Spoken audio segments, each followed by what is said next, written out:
మేషరాశి వారికి అనుకున్న విధి విధానంగా కొన్ని కార్యక్రమాలను ముందడుగులో ఉంచగలుగుతారు. కొన్ని అనుకూలమైనటువంటి మార్పులు మీకు సంతోషకరంగాను మానసిక ఆనందానికి కారణమవుతుంది. అనుకున్న విధి విధానంగా ఒక నూతన స్వగృహాన్ని కొనుగోలు చేయగలుగుతారు. దానికి సంబంధించినటువంటి బ్యాంకు రుణాలు, ఇతరితర వ్యవహారాలు పురోగతిలో ఉంటాయి. అనుకున్న సమయానికి అనుకున్న వాళ్ళు వచ్చి అండగా నిలబడడం అధికమైనటువంటి ఆనందానికి కారణమయ్యే అవకాశంగా గోచరిస్తున్నది. కళా సాహిత్యకారులకు కాలం అనుకూలంగా ఉంటుంది. కొత్త ప్రయత్నాల కోసం మీరు ఎంతగానో శ్రమిస్తారు. 10 మందిని కలవటము, రకరకాలైనటువంటి ఇన్ఫ్లుయెన్సులు, రికమెండేషన్లు చేయించడం, తద్వారా మంచి పరిణామాలు, పరిస్థితులు ఏర్పడతాయి. ఒకే సమయానికి 2-3 ప్రాజెక్టులు చేతికొచ్చే విధంగా ఉంటుంది. ఈ యొక్క సదవకాశాన్ని సద్వినియోగం చేసుకోండి. విదేశాలలో ఉన్న వారికి వాహన రీత్యా ఇబ్బందికరమైన పరిస్థితులు ఉండవచ్చు.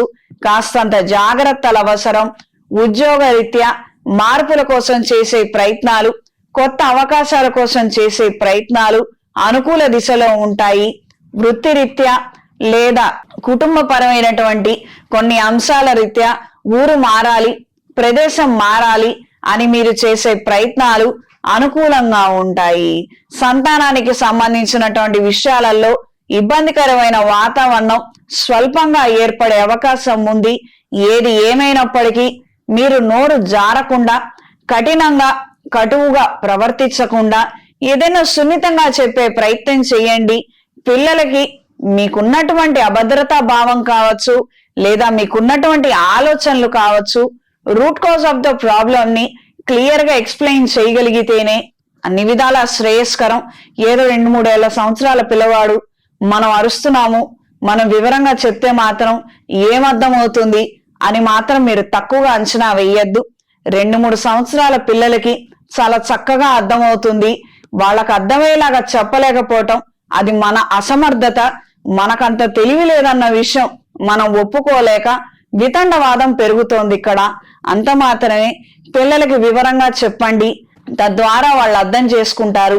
ఒకవేళ రేపొద్దున మనం పొరపాటు పడి నాన్న నువ్వు చెయ్యొచ్చులే అని మనం చెప్పినా, నాన్న మనం చేయకూడదన్నారు మీరు అని వాళ్ళు గుర్తు పెట్టుకొని మనకు గుర్తు చేస్తారు. ఈ విషయాలలో మాత్రం కాస్తంత శ్రద్ధ అవసరం. కుటుంబపరమైనటువంటి చికాకులు తలెత్తే అవకాశం ఉంటుంది. కొద్దిగా జాగ్రత్తలు అనేవి అవసరం. ఈ మేషరాశి వారు, అవకాశం ఉన్నవారు రాబోయే మహాశివరాత్రి పర్వదినం నాడు అమృత పాశుపత హోమాన్ని జరిపించండి. శివపార్వతుల అనుగ్రహాన్ని పొందగలుగుతారు. ఈ వారం స్త్రీలకు శుభకార్యాలకు సంబంధించినటువంటి అంశాలు అనుకూల దిశలో ఉంటాయి. కొత్త పెట్టుబడులకు సంబంధించినటువంటి అంశాలు అనుకూల దిశలో ఉంటాయి. రాబోయే రోజుల్లో సీజన్ రాబోతోంది. మనం వ్యాపారాన్ని ఒక గట్టెక్కించుకోవాలి. ఏదేమైనా సరే ఈసారి వ్యాపారం 4 ఇంతలు పెరగాలి. తద్వారా వచ్చే ఆదాయంతోనే రుణాలని సెటిల్మెంట్స్ చేసుకొని ₹1 చేతిలో దాచుకోగలుగుతాము అన్న రకరకాల ఆలోచనలు, స్ట్రాటజీస్ పట్ల అవగాహన పెంచుకునే విధంగా మీ ఆలోచన తీరు విధానం ఉంటుంది. దీనికి తగినటువంటి ఎక్స్పర్ట్స్ ని సంప్రదించడము, దాంట్లో కావాల్సినటువంటి అవగాహన పెంచుకునే ప్రయత్నాలు అనుకూలంగా ఉంటాయి. వ్యాపారాలలో ఉన్న వారికి ప్రత్యేకించి fashion designing, tailoring, jewellery, imitation jewellery, flower decoration వారికి, ఎలక్ట్రానిక్ బిజినెస్లలో ఉన్న వారికి కాలం అనుకూలంగా ఉంటుంది. మీరు పెట్టే ఎఫర్ట్కి 10 ఆదాయాన్ని పెంచుకోగలుగుతారు. ఈ విధంగా మీరు ఆలోచించి మనకెంత ఆదాయం కావాలో ఆ నిమిత్తం మీరు శ్రమిస్తే అంత మాత్రం చాలు. మీకు రావాల్సినటువంటి మంచి ఫలితాలు, మంచి ఆదాయాన్ని అందుకోగలుగుతారు.